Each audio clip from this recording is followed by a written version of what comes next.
हमारे खास मुलाकात कार्यक्रम में आज हमारे साथ खास मेहमान प्रिंसिपल व साहित्यकार स्नेहलता जी शर्मा हैं। स्नेहलता जी से इनके जीवन परिचय के बारे में जानेंगे, साथ ही इनकी शिक्षा दीक्षा कहाँ हुई और साहित्य के अंकुरण इनमें कब पड़ा। आइए बात करते हैं स्नेहलता जी से।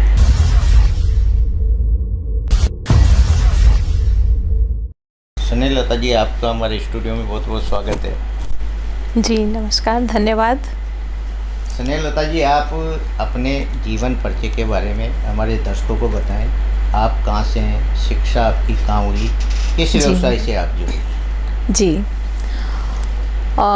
मैं बताना चाहूँगी कि यूँ तो मेरी जन्मभूमि इंदौर मध्य प्रदेश है।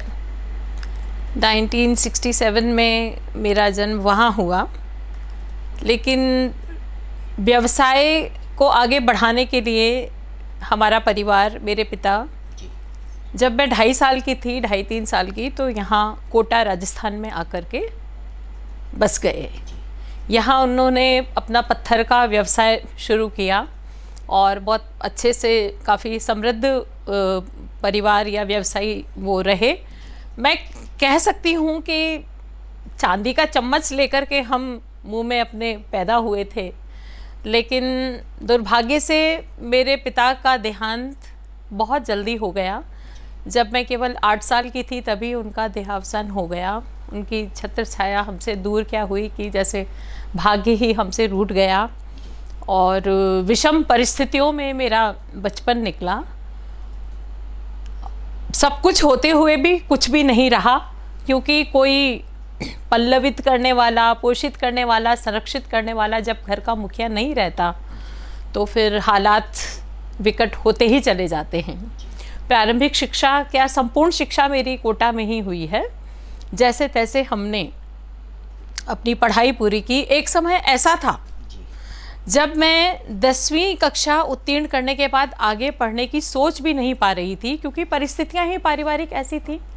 लेकिन मेरी माताजी का धैर्य, उनका समर्पण, बच्चों के प्रति प्रेम और हालातों से लड़ने का जो उनका जज्बा था, और पिताजी से मुझे जो विरासत में मिला, अन्याय के खिलाफ लड़ना, साहसपूर्ण निर्णय लेना, जीवन की चुनौतियों को स्वीकार करना, तो मैंने किया और अपने अध्ययन को जारी रखा। मैं एक मज़ेदार बात बताना चाहूँगी कि ज्योतिषी में हम सब विश्वास रखते हैं और रखते भी नहीं हैं।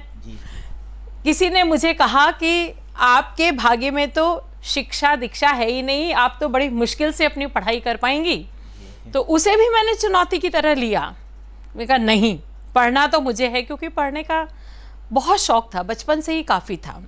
मैंने हिम्मत नहीं हारी, मेहनत की और आप ये देखिए कि संकल्पित थी कि मुझे पढ़ना है और पढ़ कर के अपने पैरों पर खड़ा होना है, और मेरे जो छोटे भाई हैं, परिवार, उनका भी मुझे संबल बनना है। तो मैंने 4 विषयों में पीजी किया: अर्थशास्त्र, राजनीति शास्त्र, अंग्रेजी और शिक्षा शास्त्र में। और मेरा सौभाग्य था कि बीएड करते ही 1990 में मेरी राजकीय नौकरी लग गई। मैं शिक्षिका के पद पर मुझे चुन लिया गया। फिर मैंने पीछे मुड़ कर के नहीं देखा। फिर ये मान लीजिए आपकी जैसे संघर्ष को वहाँ थोड़ा सा विराम लगा। जीवन तो हालांकि संघर्ष का ही नाम है, चुनौतियों का नाम है, संघर्ष खत्म नहीं होते हैं कभी भी। लेकिन बस मैंने लगातार मेहनत की। 3rd ग्रेड टीचर से मैं लगातार आरपीएससी और वो सब जो परीक्षाएं थी, प्रतियोगी परीक्षाएं मैं देती गई। मैं पहले व्याख्याता के पद पर आरपीएससी से अंग्रेजी के व्याख्याता के रूप में चयनित हुई, और फिर एक बार और मैंने आरपीएससी दी तो मेरा एचएम के रूप में चयन हुआ, प्रशासनिक पद पर पहुंची। और इस तरह से मेरा जो जीवन है वो शिक्षा के प्रति समर्पित रहा। शिक्षिका के रूप में मैंने बहुत सारी चुनौतियों का सामना किया, और मुझे लगा कि एक शिक्षक की बहुत महत्वपूर्ण भूमिका होती है समाज में। बच्चों को बनाने, ख़ास तौर से बालिका शिक्षा के प्रति मेरी शुरू से मेरा रुझान रहा, क्योंकि मैंने बचपन में जो विषम परिस्थितियां देखी कि किस तरह से आर्थिक या पारिवारिक परिस्थितियों के कारण बच्चियों को शिक्षा से मरहूम होना पड़ता है, उन्हें उच्च अध्ययन की अनुमति नहीं मिलती, हमारे जो रूढ़ियाँ हैं, हमारी जो स्थितियाँ हैं वो बच्चियों को आगे बढ़ने से रोकती हैं। तो वो मेरे अंदर एक पीड़ा थी। मैंने दृढ़ निश्चय किया था कि मैं शिक्षिका बनी हूँ तो जो भी बच्चे, ख़ास तौर से लड़कियाँ, बच्चियाँ मेरे संपर्क में रहेंगी, कभी भी उन्हें मैं आर्थिक रूप से पिछड़ने नहीं दूंगी, या उनके अध्ययन में कभी कोई बाधा आएगी तो मैं लगातार उनकी मददगार रहूंगी, और ऐसा मैंने किया भी। आज मुझे बड़ा हर्ष और गौरव महसूस होता है कि मेरी पढ़ाई हुई बच्चियां और बच्चे बहुत अच्छे पदों पर आसीन हैं और बड़े हौसले के साथ अच्छे अच्छे पदों पर काम कर रहे हैं। जहाँ तक आप साहित्य की बात करते हैं तो बचपन से ही, जैसा मैंने बताया कि मुझे पढ़ने लिखने का शौक़ था। जेडीबी गर्ल्स कॉलेज से मैंने ग्रेजुएशन किया और वहाँ भी मैं पुस्तकालय का सबसे ज़्यादा प्रयोग करती थी। मेरी सहेलियाँ या मेरे जिन किन्हीं को भी मुझसे काम होता था, जब मुझसे संपर्क करना होता था तो पूछते थे कि स्नेहलता कहाँ है, तो कि लाइब्रेरी में बैठी होगी। तो मेरा अधिकांश समय पुस्तकालय में ही बीतता था, पुस्तकों के अध्ययन में। वहीं से मेरी रुचि इन साहित्यिक गतिविधियों में शुरू हो गई और बचपन से ही मैं साहित्यिक कहानी, जितना भी अपना उपन्यास है या कहानियाँ हैं, निबंध हैं, या इस तरह की जो भी अच्छा साहित्य मुझे मिला पढ़ने को, चाहे वो स्कूल की लाइब्रेरी हो, चाहे कॉलेज की लाइब्रेरी हो या सार्वजनिक पुस्तकालय हो, मैंने लगातार साहित्य का अध्ययन जारी रखा। और मैं बताना चाहूँगी कि मैं शिवानी जी और अमृता प्रीतम, बंकिम चंद्र उपाध्याय, प्रेमचंद, इन सबको मैंने खूब पढ़ा है और विदेशी लेखकों को भी मैंने काफ़ी पढ़ा है। और बड़ी ही बारीकी से शिवानी ने और अमृता प्रीतम दोनों ने महिलाओं की, नारी की जो मनोभाव हैं, उसकी समाज में जो स्थिति है, उसका बड़ा ही बेबाकी से और बहुत ही अच्छा चित्रण किया है। उन सब ने मेरे मन पर एक अमिट छाप छोड़ी। उनसे भी प्रेरित हुई मैं। मेरी शिक्षिकाएं थी जो मैं छोटी छोटी पंक्तियां लिखती थी या छोटी छोटी इस तरह की रचनाएं लिखती थी, तो मुझे मेरे गुरु बहुत मनोबल बढ़ाते थे। मेरी साथी जो थी वो बहुत मेरा मनोबल बढ़ाती थी।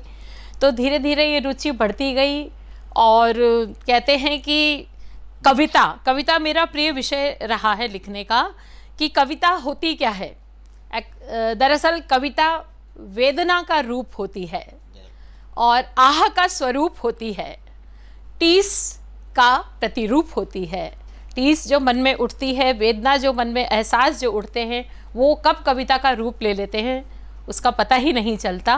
तो इस तरह से धीरे धीरे जो अनुभूतियाँ थी, जो संघर्ष के दौरान मिले अनुभव थे, कटु मृदु जो अनुभव थे, उन सबको धीरे धीरे कागज़ पर उकेरती चली गई, कविताएं बनती चली गई। कहानियाँ भी थोड़ी बहुत मैंने लिखी हैं, पत्र पत्रिकाओं में उनका प्रकाशन होता रहा है। हमारे विभागीय जो शिविरा है उसमें भी मेरे लेख छपते रहे हैं, बहुत से शोध पत्र भी मैंने पढ़े हैं। तो इस तरह से मेरी साहित्य में रुचि बढ़ती चली गई और आज मैं यहाँ पहुँची। स्नेहलता जी, आपने किन किन विधाओं में साहित्य सृजन किया और कितना आप लिख चुकी हैं? दरअसल अगर आप गौर से देखें तो मैंने गद्य बहुत ही कम, अत्यल्प, नाम मात्र का लिखा है। मेरा प्रिय विषय, जैसा मैंने अभी बताया, कि कविता ही रहा है और शुरू से कविता ही मैं लिखती आई हूँ।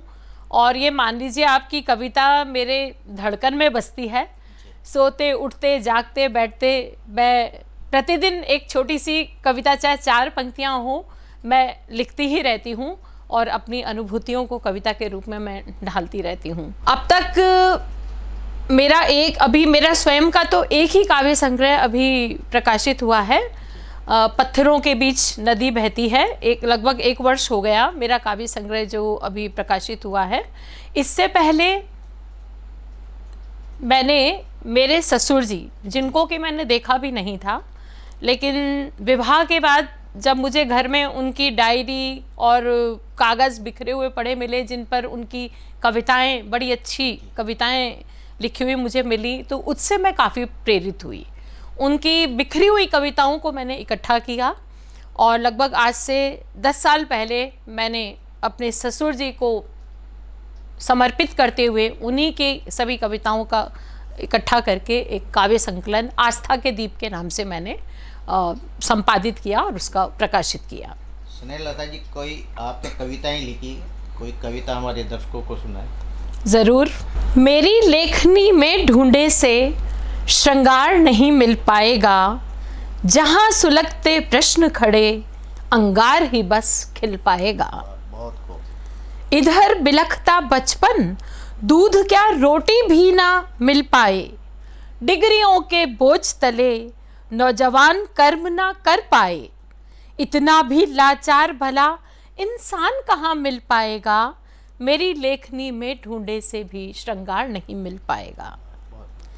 अभी घाटियां फूलों की जो रक्त से सींची जाती हैं, अभी घाटियां फूलों की जो रक्त से सींची जाती हैं, देख तिरंगे में लिपटे शव मुट्ठियां भींची जाती हैं, मिटा सिंदूर टूटी चूड़ी की खनकार कौन सुन पाएगा, मेरी लेखनी में ढूंढे से भी श्रृंगार नहीं मिल पाएगा।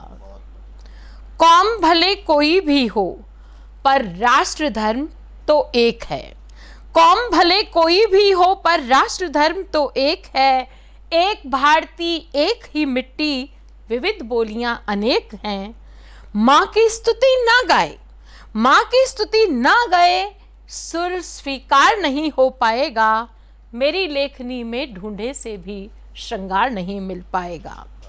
अंतिम बंद है कि जिस मिट्टी में रहते हो, जिस मिट्टी में रहते हो तुम उसका कर्ज चुकाओ ना, हक लेकर भी शिकवे करते अपने फर्ज निभाओ ना, देशवासी क्यों बने प्रवासी, अहंकार नहीं निभ पाएगा, मेरी लेखनी में ढूंढे से भी श्रृंगार नहीं मिल पाएगा, मेरी लेखनी में ढूंढे से भी श्रृंगार नहीं मिल पाएगा।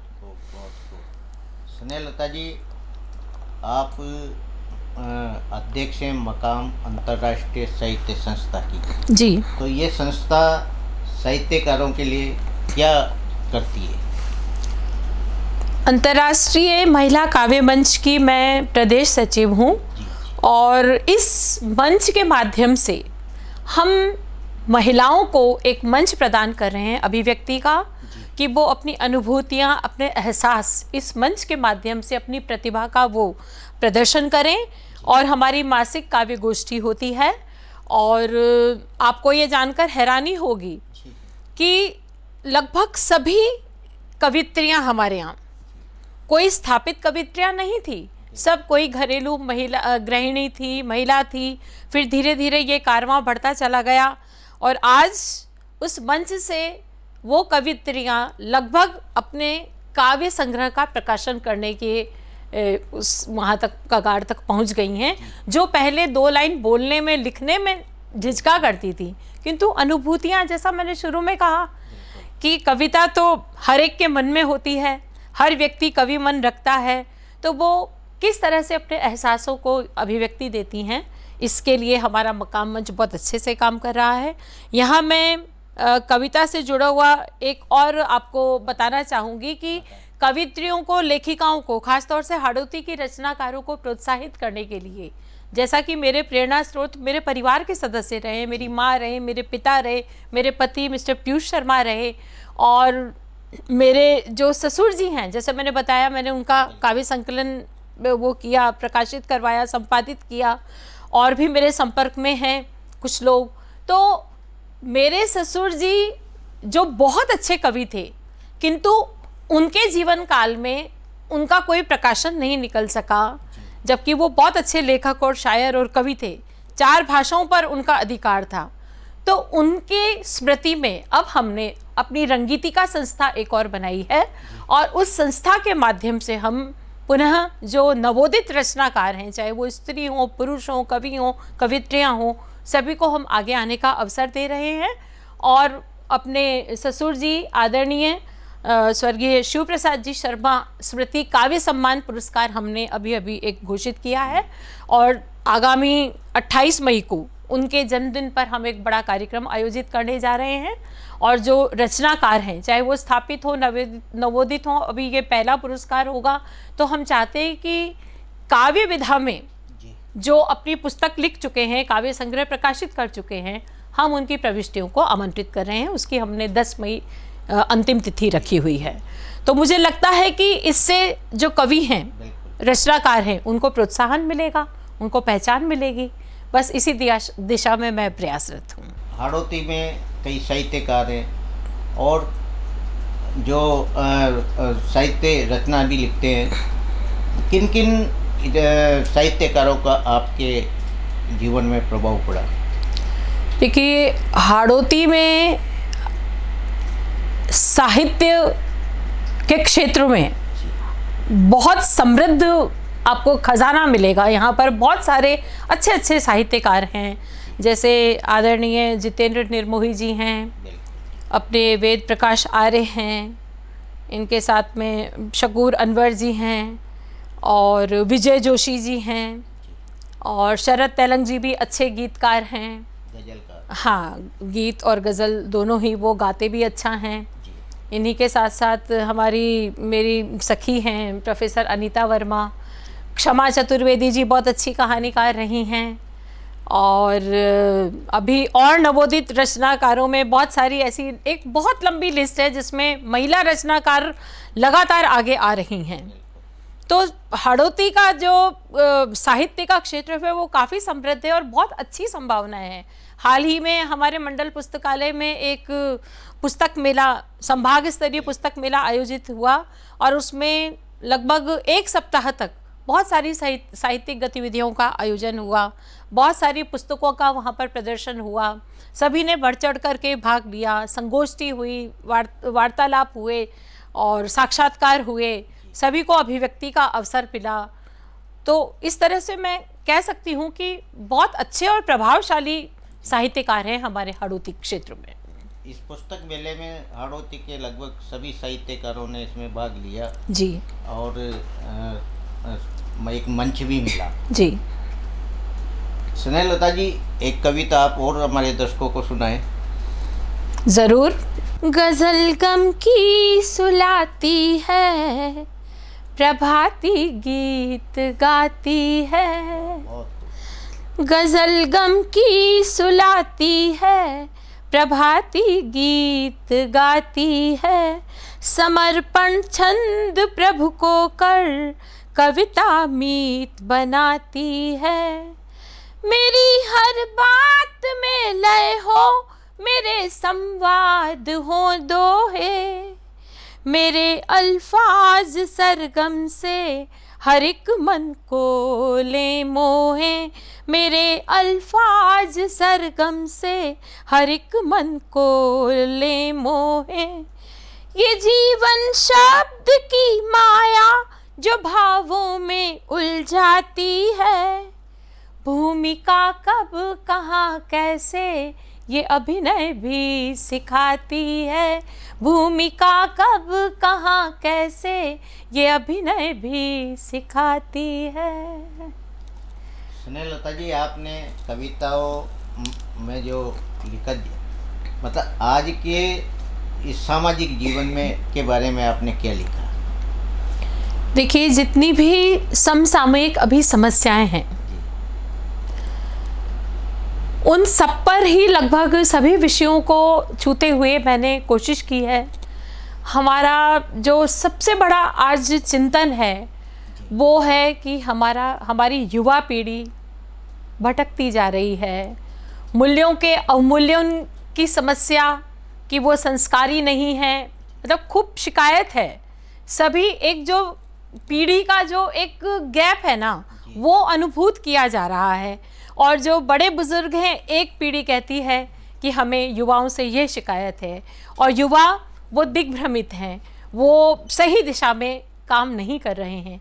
पर मेरा यहाँ ये मानना है कि हम शिकायत के अल्फाज तो हर रोज़ उगलते हैं, पर जब किरदार की बात आती है तो किरदार के मुद्दे पर हम कमज़ोर निकलते हैं। तो एक साहित्यकार होने के नाते, एक लेखक कवि होने के नाते हमें सौदेश्यपूर्ण साहित्य की, चाहे वो कविता हो, चाहे वो कहानी हो, चाहे निबंध हो या कोई भी विधा हो, हमें सौदेश्यपूर्ण साहित्य की रचना करनी चाहिए। ऐसा साहित्य हम लिखें कि जो युवाओं को प्रेरित कर सके। स्नेहलता जी, आपको आपकी कोई बड़ी उपलब्धि हो, जैसे कोई पुरस्कार वगैरह आपको मिले हों, दर्शकों से साझा करें। बिल्कुल, जैसा कि मैंने बताया कि मैं शिक्षिका हूँ, पहले मैं शिक्षिका हूँ, साहित्यकार मैं बाद में हूँ। तो शिक्षा के क्षेत्र में मैंने बहुत सारे नवाचार किए, बहुत सारे प्रयोग किए, लगातार बच्चों के लिए, उनको आगे बढ़ाने, बालिकाओं को आगे बढ़ाने के लिए मैं लगातार नवाचार करती रही।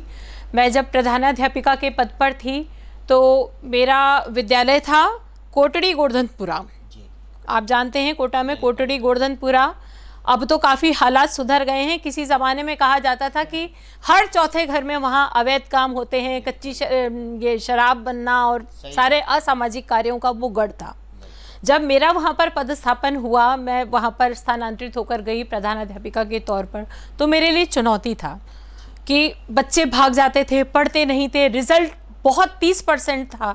तो मैंने उस दिशा में काम किया, वहाँ के अभिभावकों से मैं मिली। स्कूल के सामान चोरी हो जाते थे, बच्चे स्कूल नहीं आ रहे हैं, लगातार अभिभावकों से मीटिंग की, बच्चों को समझाया और इस तरह का वातावरण बनाया अपने पूरे स्टाफ के साथ कि वो विद्यालय जो कभी असामाजिक गतिविधियों का केंद्र था, पुलिस प्रशासन का भी मैंने सहयोग लिया, वो एक ही साल में जाकर के और 100% रिजल्ट बोर्ड का रहा और उस विद्यालय को पहले जिला स्तरीय सर्वश्रेष्ठ विद्यालय का पुरस्कार मिला और फिर उसके अगले ही साल 2012-13 में उस विद्यालय को राज्य का सर्वश्रेष्ठ विद्यालय का पुरस्कार मिला। तो ये मैं अपनी बहुत बड़ी उपलब्धि मानती हूँ कि मुझे ऐसे सारा स्टाफ मुझे ऐसे मिला, मैंने उसे चुनौती की तरह लिया। मैं क्या, ये एक पूरा टीम वर्क था हमारा कि मैं वहाँ समझा सकी अभिभावकों को, अपना मंतव्य उनको बता सकी, अपना वो जो उद्देश्य था कि मैं क्या करना चाहती हूँ। इसके अलावा मुझे 2010 में भास्कर वुमेन अवार्ड भी मिल चुका है। मेरे जो संघर्ष की कहानी, किस तरह से मैंने बचपन से और बड़े होने तक किस तरह से अपना स्वाध्याय करके और परिश्रम करके मैं आज जिस मुकाम तक पहुंची हूं, मैं किस तरह से मेरे साथ में सब जुड़ते चले गए। जब हम कोई दृढ़ निश्चय करते हैं, चुनौती को स्वीकार करते हैं, लोगों का सहयोग अपने आप मिलता जाता है, बड़ों का आशीर्वाद कहें, वो भी मेरे साथ था। तो मैंने चुनौती की तरह लेते हुए, मैं तो ये मानती हूँ कि बच्चे जहाँ मुझे मिल जाएं और मुझे पहचान करके और बोलें कि मैडम आपने हमें पढ़ाया, आपने हमें ये सिखाया, तो मेरे लिए वो सबसे बड़ी उपलब्धि है। जब बच्चा अपने कहीं भी रहे वो मुझे एक बार याद करके बोले कि स्नेहलता मैडम ने हमें ये सिखाया था, उन्होंने ये बात कही थी। वो चाहे बहुत अच्छे पद पर ना पहुँचे, वो चाहे हजारों लाखों रुपए कोई उनको इस तरह का ना मिले, पैकेज ना मिले, लेकिन अगर वो अपने जीवन में एक संस्कारी हैं, राष्ट्रभक्त हैं, समर्पित हैं, एक अच्छे नागरिक हैं, तो मेरी वही सबसे बड़ी उपलब्धि है। बाकी भौतिक पुरस्कारों की और सम्मान की मुझे कोई अभिलाषा भी नहीं है। अब मैं यही कहना चाहूँगी कि जीवन हम कैसा भी जिएं, जीवन इस तरह का होना चाहिए कि आपके जाने के बाद भी कोई आपको याद कर सके। मैं 2 लाइन यहाँ पर कहना चाहूँगी कि वट वृक्ष सी आयु की न दरकार है, वट वृक्ष सी आयु मिले ये ना दरकार है, अगर वो छाँव ना दे सके तो बेकार है। जीवन हो तो कुछ ऐसा हो कि मर मिटे इस देश पर, बाकी तो सब बेकार है। यही मेरे उद्गार हैं। और मुझे अब जो मेरा इस उम्र में आकर के पिछले कुछ सालों में जो मेरा रुझान देश के प्रति, समाज के प्रति समर्पण का रहा है, तो इसके लिए मैं अपने प्रेरणा स्रोत के रूप में याद करूंगी जो मेरे पुत्र समान है। मैं यहाँ पर नाम ज़रूर लेना चाहूँगी राष्ट्रभक्त विनोद गौड़ का, जिन्होंने मुझे मेरे जीवन की दशा और दिशा बदली है कि किस तरह से सौदेश्यपूर्ण जीवन जिया जाए, क्योंकि शिक्षक एक बहुत बड़ी शक्ति होती है, बहुत बड़ा माध्यम होता है। ये मैंने सीखा है कि जो पीढ़ियों को बदल दे, जो सत्ताओं को हिला दे, जो पूरा युग परिवर्तित कर दे, शिक्षक एक युग नायक होता है। तो हम कैसा आचरण कर रहे हैं, क्या बोल रहे हैं, क्या पहन रहे हैं, क्या सिखा रहे हैं, क्या दे रहे हैं इस समाज को, तो शिक्षक की भूमिका मैं बहुत महत्वपूर्ण मानती हूँ।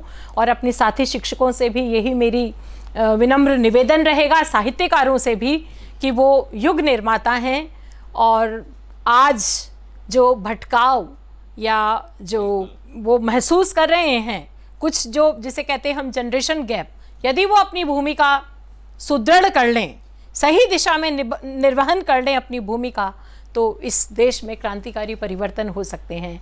ये राष्ट्र निरंतर आगे बढ़ ही रहा है, तो ये और आगे बढ़ेगा और हमें कोई शिकायत नहीं रहेगी।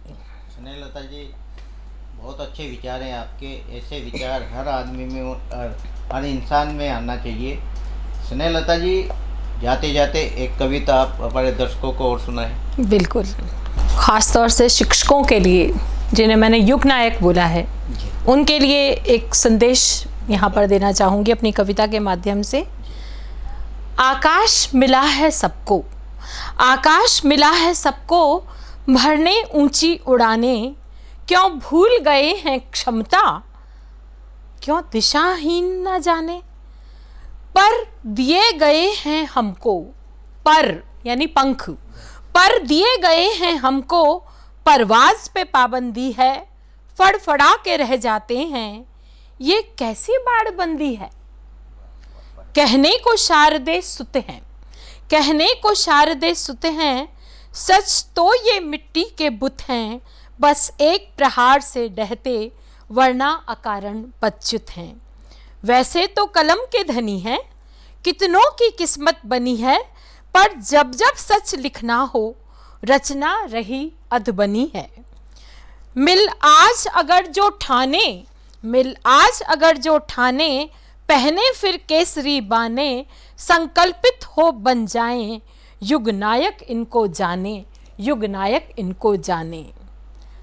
पद जाने का मोह छोड़ें, पद जाने का मोह छोड़ें, सब अलस भावना तोड़ें, प्रस्तर पहाड़ बाधा से परिवर्तन धारा मोड़ें। झुकना क्यों जुल्म के आगे, झुकना क्यों जुल्म के आगे, डरकर क्यों खौफ से भागें, अवसाद निराशा त्यागें, निर्माण सृजन को जागें।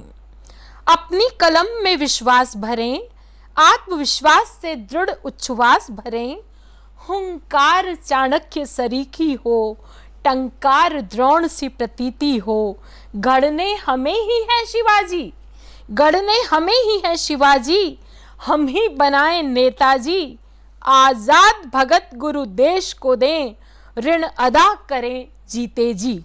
फिर आज कलम शमशीर बनके, फिर आज कलम शमशीर बनके, जो सूरवीर अनगिनत जन के, जिनके चेहरे तेजस्वी हों, लो राष्ट्र प्रेम की दमके, लो राष्ट्र प्रेम की दमके। ऐसी मेरी अभिलाषा है, ऐसी मेरी शुभकामनाएं हैं सभी शिक्षकों को, सभी साहित्यकारों को। ये थी हमारे साथ प्रिंसिपल व साहित्यकार स्नेहलता जी शर्मा।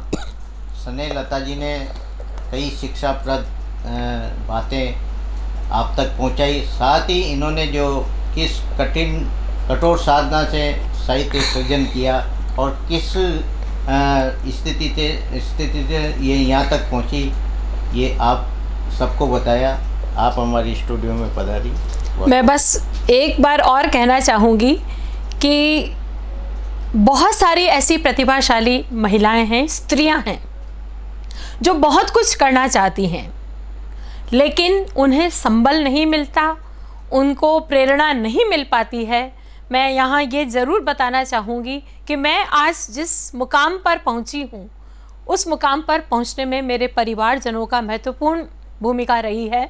ख़ास तौर से मेरे जो पति हैं श्रीमान पीयूष शर्मा जी, वो सदैव मुझे आगे बढ़ा कर के खुश होते रहे हैं और उन्होंने हमेशा कंधे से कंधा मिलाकर मेरा साथ दिया हो, चाहे वो कार्य क्षेत्र हो, चाहे साहित्य का क्षेत्र हो, समाज सेवा का हो, या कहीं भी आगे होकर के बढ़ चढ़ कर के भूमिका लेने का हो। उन्होंने हमें, वो मेरे प्रेरणा स्रोत रहे हैं। बहुत बहुत धन्यवाद।